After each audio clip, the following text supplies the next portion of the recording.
Hello and welcome to Ask a Pastor. My name is Kevin Yount and I'm sitting here with Pastor Mike Reed from Grace Fellowship Church. And Pastor, today's question has to do with a man, his name is Mark Driscoll. Mark Driscoll, as you know, is the pastor of a mega church in Seattle, Washington called Mars Hill, and also the founder of what is called the Acts 29 Network. And recently has been announced that Mark Driscoll has stepped down at least from preaching from his church, and we just wanted to comment on, what's going on there and what do we know about this situation? Yeah, so I don't know much about the situation because I don't know Mark Driscoll and I'm not familiar with that church per se. I only know what I read.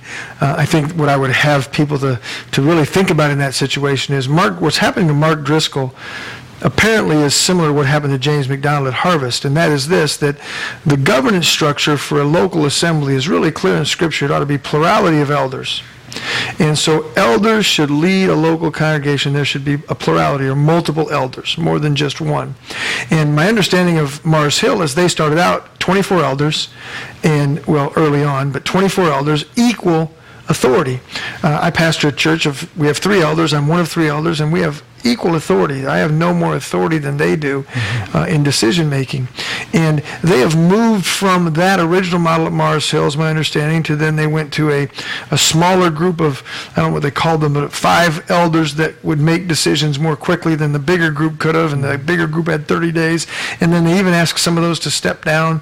It sounds like it went to where Mark Driscoll had a lot more power than he had when it first started out. Same thing happened with James McDonald. It appears that they both gave themselves a lot more power and ability to do what they wanted to do. Very authoritarian, very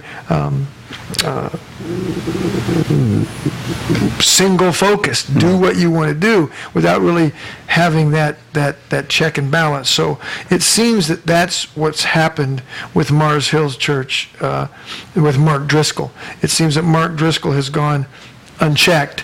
And with Acts 29, for instance, they had a structure set up where he was very checked. And the fact that they asked him to step down speaks to he must have some character issues he must have some character issues that appears. I don't know, can't really speak to those. I also want to make sure that we get in there that, Mark Driscoll's called Young, Reformed, and Restless, and he became very popular representing the Reformed community, the Calvinism, if you will, the new Calvinism. And I want to say that he doesn't represent Reformed Christianity and the new Calvinism.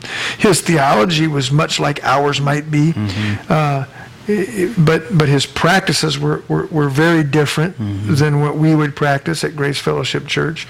And so I think Reformed, it doesn't matter.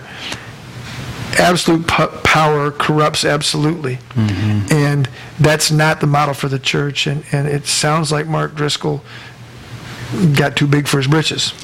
Well, it's interesting that if we stick with the playbook, the Bible, God has laid out his plan for the church, and if we follow it, it would appear that there are those checks and balances in place to keep a properly functioning church. When we don't, things happen. And again, it appears he stepped down as the preaching pastor for 6 weeks, I saw, and maybe leadership there is actually going to do what the Bible would say. And if he is in sin, they're going to bring him in front of the congregation and bring fear to the congregation. Great.